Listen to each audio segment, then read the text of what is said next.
Salam penyu lovers. Distribusi penyu pertama sekali melalui DEX Swap menggunakan core untuk mendapatkan aset penyu. Para holder di DEX bahkan ada swap 1 triliun penyu hanya dengan 10 core. Harga bervariasi di masing-masing holder yang kemudian harga semakin mengalami kenaikan. Namun, tentu saja harga tersebut masih berada di under value. Selanjutnya, setelah holder memiliki aset penyu, ada yang all-in di staking dan ada hanya sebagian, sisanya sebagai saldo stok mitra baru. Terjadilah transaksi peer-to-peer sesama holder, antara promotor dengan mitra baru. Promotor yang telah staking penyu, bisa mengalokasikan hasil staking ke mitra baru melalui peer-to-peer. Harga terbentuk sesuai kesepakatan kedua belah pihak, yang biasa harga peer-to-peer lebih tinggi daripada harga DEX. Para holder penyu harus bisa memperoleh profit atau minimalnya sudah balik modal, tapi masih punya aset. Strategi ini juga sangat penting bagi setiap holder dalam pengembalian modalnya dan distribusi penyu dalam upaya menciptakan komunitas internal atau inisial holder atau juga sering disebut pionir. Jika pola ini diterapkan setiap holder, maka capaian komunitas internal 10.000 holder, 100.000 holder bahkan 1 juta holder akan tercapai dengan cepat. Dan analisa sendiri, apa yang akan terjadi dengan nilai aset penyu Anda? Jika Anda seorang holder penyu membeli 100 miliar dengan modal 1 juta rupiah, maka gunakan 50 hingga 75% sebagai distribusi ke mitra baru. Misalnya, 50% atau 50 miliar penyu dengan peer-to-peer ke mitra baru seharga 1 juta rupiah, maka modal Anda sudah kembali dan masih punya aset 50 miliar, atau peer-to-peer 75 miliar seharga 1 juta rupiah. So, masih ada 25 miliar aset penyu yang dimiliki.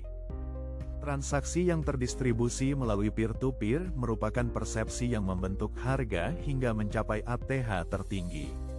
Pada saat holder jual 50 miliar seharga 1 juta rupiah, maka holder yang membeli akan jual harga di atas harga beli. Muncul persepsi baru 50 miliar penyu bukan seharga 1 juta, melainkan 2 juta rupiah. Itu sebagai contoh persepsi yang akan terus membentuk harga penyu. Kalau semua holder saat ini persepsi terhadap harga penyu adalah 0,1 rupiah, maka itulah harga yang akan terbentuk dan setiap holder akan jual dengan minimal harga 0,1 rupiah per penyu. Persepsi yang membentuk harga penyu ini juga penting saat menuju ke market global, di mana stok penyu ada di tangan-tangan inisial holder atau pionir penyu, sehingga mereka yang akan pula menentukan harga penyu di market. Persepsi yang sudah terbentuk akan memperkuat harga support atau harga minimal, sehingga holder tak akan jual jika turun dari harga support tersebut. Distribusi penyu akan menciptakan komunitas internal atau inisial holder yang menjadi daya tarik bagi paus ketika penyu berada di market global. Para paus akan melihat komunitas penyu, selain itu juga daya tarik lainnya ada pada utility dan ekosistem yang dimiliki oleh aset penyu. Paus penyu merupakan kontributor core yang memiliki ratusan juta core. Jika 1% saja masuk ke liquidity penyu, maka harga naik berlipat-lipat. Selain itu ada pada investor atau trader di bursa global, yang mereka punya Bitcoin dan altcoin. Saat penyu telah listing, maka Bitcoin atau altcoin mereka bisa pindah ke aset penyu dalam hitungan menit saja. Hitung saja banyaknya aset-aset kripto yang telah sukses dengan volume ratusan juta dolar, dengan beberapa persen saja aset tersebut bisa membuat harga penyu terbang ke ATH maksimum.